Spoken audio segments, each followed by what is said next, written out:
شهر رمضان الذي أنزل فيه القرآن هدى للناس وبينات من الهدى والفرقان، فمن شهد منكم الشهر فليصم،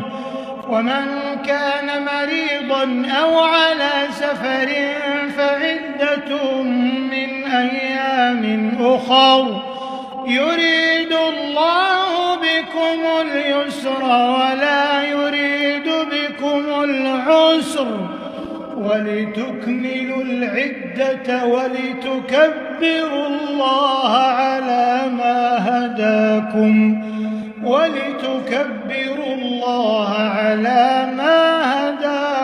ولعلكم تشكرون.